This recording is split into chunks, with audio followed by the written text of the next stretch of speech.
Dans quoi investir en 2023? Honnêtement, l'année 2022 est sans doute l'année où j'ai le mieux compris l'importance et l'urgence d'investir mon argent.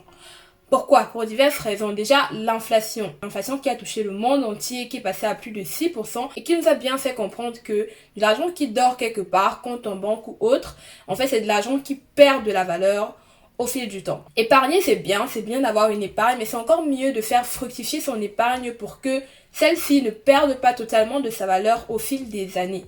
Et la deuxième raison, c'est que personnellement, j'ai envie de commencer à préparer ma retraite. Je sais, je suis jeune, mais un peu comme tout le monde, je pense, à un moment, j'ai envie d'arrêter de travailler, d'arrêter de bosser. Et à ce moment-là, j'aimerais pouvoir être totalement tranquille et sereine sur le plan financier. C'est pour ça que dans cette toute première vidéo de l'année, j'ai tenu à partager avec toi les 4 domaines dans lesquels je me suis donné pour objectif d'investir en 2023 pour qu'éventuellement ça puisse t'inspirer et te motiver à passer à l'action. Petit teaser, le 4e domaine, c'est sans aucun doute le domaine le plus accessible, le plus simple et le moins cher. Et pourtant, c'est limite celui qui pourra te donner le plus de rentabilité et même le plus de résultats. Donc si tu veux connaître de quoi il s'agit, reste bien jusqu'à la fin de la vidéo.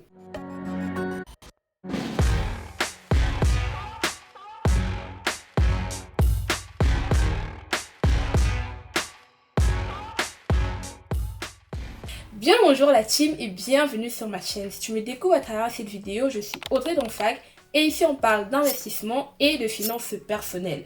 Donc ce sont des sujets qui t'intéressent, qui te parlent. Si tu veux prendre en main tes finances personnelles et les faire passer à une échelle supérieure, surtout en cette année, je t'invite à t'abonner. Abonne-toi, like, mais surtout partage au maximum pour que la communauté s'agrandisse. Déjà, avant de commencer, je te souhaite une belle et heureuse année 2023. Actuellement, nous sommes en début d'année et je pense que beaucoup sont dans un mood de nouvelles résolutions, de changements et tout ça. Mais en fait, les nouvelles résolutions, ça ne marche pas. Ce qui marche, c'est des objectifs concrets. Et dans cette vidéo, je vais te partager mes 4 objectifs d'investissement pour cette année 2023 pour qu'éventuellement tu puisses t'en inspirer pour également définir les tiens. Ceci étant dit, nous pouvons commencer. Donc le premier domaine dans lequel je vais investir cette année, c'est la bourse. Bon, pour ceux qui sont sur la chaîne depuis un moment, vous savez que je me suis déjà lancée en bourse l'année dernière. J'ai d'ailleurs fait une vidéo où je vous montre en live comment j'achète ma toute première action en bourse. Je mets le lien là, si tu es intéressé, va la regarder. Et je vais très certainement continuer à investir en bourse cette année parce que je sais que c'est un levier très bénéfique, très important pour construire son patrimoine et avoir de la rentabilité sur du long terme. Donc personnellement, je ne suis pas experte en bourse, mais je sais que c'est quelque chose qui est très recommandé à avoir dans son portefeuille, notamment pour se constituer des passifs et investir sur le marché financier. Donc moi, ma stratégie, elle sera simple. En fait, je vais investir très régulièrement en bourse avec de très petites sommes. C'est-à-dire, je vais investir 50 à 100 euros en moyenne par mois. Donc chaque mois, essayer de le faire de manière régulière, mettre un budget mensuel pour investir en bourse. Et j'investirai dans 2 éléments principaux. Le premier, ce sera soit les actions, donc les actions individuelles d'entreprise. Donc là, en gros, on peut avoir des actions à dividendes, donc qui vont nous donner entre guillemets des bénéfices à la fin de chaque année en fonction du bénéfice que l'entreprise aura dégagé. Le deuxième élément sur lequel je vais investir, en fait, c'est ce qu'on appelle des ETF. En fait, des ETF, pour faire simple, c'est un peu comme un panier qui contient plusieurs actions individuelles. Pour des actions, on investit dans une seule entreprise, alors qu'avec un ETF, tu as la possibilité d'investir dans plusieurs entreprises différentes en même temps. L'avantage des ETF, c'est que si tu as une entreprise, par exemple, qui chute pendant un certain temps et qu'il y a une autre entreprise qui est plutôt en hausse, en évolution, ça compense un peu et ça crée un certain équilibre pour diminuer un peu le risque de perte au niveau de ton investissement. Donc c'est un outil financier, voilà, qui permet également d'investir sur le marché financier et qui permet de reproduire en gros les performances d'une partie du marché financier. Donc l'idée, c'est donc d'investir dans ces 2 éléments-là, actions à dividendes et dans des ETF pour diversifier au maximum le portefeuille et de rester du coup dans cette optique d'investissement régulier pour que ce soit quelque chose qui tienne sur le long terme. Le deuxième domaine dans lequel je vais investir cette année, c'est l'immobilier. L'investissement immobilier, c'est littéralement mon domaine de cœur. C'est en fait ce dans quoi j'ai toujours eu envie d'investir. J'ai toujours eu envie d'avoir un parc immobilier parce que je trouve ça très rentable déjà sur le long terme, mais aussi ça me permettrait de construire un patrimoine à moi et éventuellement que je pourrais léguer à ma future descendance. Et l'un de mes objectifs donc, de cette année, c'est de faire mon tout premier investissement immobilier. En d'autres termes, acheter mon tout premier bien immobilier. Ce ne sera certainement pas facile, ce sera même très compliqué je pense, parce que c'est quelque chose qui n'est pas très accessible, car il demande un effort financier très important au départ. Et l'un des moyens les plus utilisés du moins pour réussir à faire ce genre d'investissement, c'est de se servir de le faire levier de la banque, c'est-à-dire de faire un prêt, un crédit immobilier à la banque pour pouvoir financer son achat du bien immobilier. Mais même pour ça, il faut déjà se constituer un minimum, enfin qu'on appelle l'apport, qui va en gros montrer à la banque que tu es suffisamment investi dans ton projet et qui va financer une partie des dépenses de l'achat du bien. Donc là, le premier objectif sera donc déjà de constituer cet apport-là avant d'entamer les démarches vers la banque. Et l'idée, c'est de pouvoir y arriver en continuant à épargner le maximum possible. Le troisième domaine dans lequel je vais investir cette année, c'est en fait dans les actions des startups. Donc là, je parle pas d'entreprises, enfin de start-up cotées en bourse. Non, là, je parle vraiment de start-up qui ne sont pas entrées en bourse, qui sont en plein lancement, qui font des levées de fonds pour avoir des investisseurs, des actionnaires afin de lancer leur entreprise, leur start-up sur le marché. Pour avoir déjà eu à faire cela une fois, c'est quelque chose qui m'intéresse énormément déjà pour deux raisons. La première, c'est que si tu réussis vraiment à tomber sur une pépite, une entreprise qui va vraiment révolutionner le monde entre guillemets, bon c'est un abus de langage, mais quelque chose qui aura vraiment un projet prometteur et qui a vocation à vraiment évoluer dans le temps, bah tu auras acheté des actions à un prix relativement bas au départ et l'entreprise, la start-up forcément va grandir, grossir et prendre énormément de valeur avec la valeur qu'elle aura sur le marché. Le deuxième avantage, c'est que d'un point de vue social, tu auras contribué un petit peu à l'évolution ou alors à la création d'une entreprise, d'une start-up qui pourra faire bouger les choses, qui pourra créer des emplois, qui pourra, voilà. Bref, faire changer en gros la dynamique, la société, bref, peu importe où tu te trouves.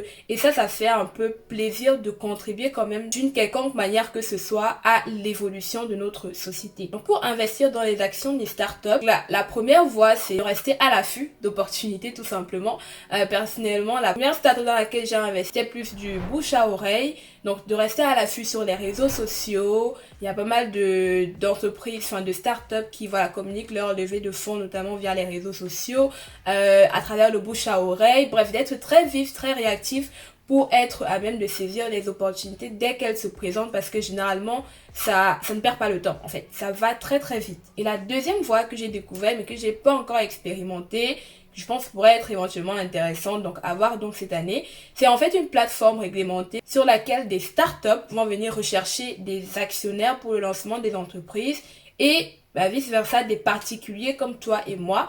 On va aller sur la plateforme pour rechercher des entreprises en plein lancement, en pleine levée de fonds pour pouvoir acheter des actions. En fait, c'est le même principe que le financement participatif, c'est-à-dire que des particuliers comme toi et moi, on va payer une somme contre des actions dans l'entreprise, dans la start-up. La plateforme en fait s'appelle Anaxago et ils sont donc basés sur un principe de crowdfunding pour obtenir des actions dans des entreprises. Le quatrième domaine dans lequel je vais investir cette année, c'est ma formation personnelle. Investir en soi, c'est le meilleur investissement que vous puissiez faire. Je sais, ça fait très cliché de le dire, mais il n'empêche que c'est vrai. C'est vrai parce que au final, le seul élément que vous pourrez vraiment garder toute votre vie, c'est ce qui est là en fait. Le seul élément qui vous permettra de vous enrichir, peu importe les circonstances dans lesquelles vous vous trouvez, ça se trouve là. Quoi de mieux que d'investir sur l'élément le plus rentable au final, qui est tout simplement nous, nos connaissances, nos compétences et nos capacités. Et maintenant, quand je parle de formation personnelle, je te parle pas d'aller forcément prendre la dernière formation à 10 000 € sortie par le dernier influenceur et autres. Non, je ne parle pas de ça. Personnellement, je compte beaucoup investir dans les livres cette année parce que les livres, c'est clairement la source de formation la plus accessible, la moins chère, avec voilà des livraisons rapides comme Amazon que l'on peut avoir actuellement, des livres électroniques même téléchargeables en ligne, des livres audio pour des personnes qui n'aiment pas lire. Bref, en fait, il y a toutes les versions possibles pour que tu puisses développer tes connaissances. Et avec les livres, tu peux te former sur presque tous les domaines. En fait, que tu veux te lancer dans la bourse, dans l'immobilier, dans le marketing, enfin, je dis n'importe quoi. Peu importe le domaine dans lequel tu veux te lancer, tu trouveras toujours un livre qui répondra à tes questions. Tu trouveras toujours un livre où des personnes qui ont fait ce que tu veux faire avant toi ont répertorié toutes leurs erreurs, tous leurs échecs, bref, tous leurs apprentissages pour que toi aussi tu puisses apprendre avant de te lancer. Et ce que j'aime aussi beaucoup, c'est des biographies qui permettent de se plonger un peu dans l'univers des personnes qui ont réussi dans leur domaine pour voir les péripéties qu'elles ont traversées, comment elles ont fait pour les surmonter, les obstacles par lesquels ils ont été challengés. Et là, ça te permet de voir les erreurs que les autres ont commises pour toi aussi ne plus les reproduire, parce qu'au final c'est ça, pouvoir s'inspirer des expériences des autres pour pouvoir apprendre et avancer beaucoup plus vite. Il y a également une autre source de formation mais qui est totalement gratuite en fait, c'est YouTube. Aujourd'hui, on trouve presque tout et rien sur les vidéos YouTube. C'est fou tout le contenu qui est produit chaque jour sur YouTube, sur des thématiques totalement différentes, avec des personnalités totalement différentes, des angles de vue totalement différents. Donc, aujourd'hui, peu importe le domaine dans lequel tu veux te lancer, tu trouveras toujours quelqu'un qui a fait ce que tu veux faire avant toi en fait. Et qui, dans une vidéo ou une autre, te partagera son expérience, son point de vue et éventuellement pourra te donner les clés qui t'aideront toi aussi à te lancer dans ce que tu veux faire. Donc ça, c'était dans le 4e domaine dans lequel je vais investir, c'est-à-dire sur moi-même.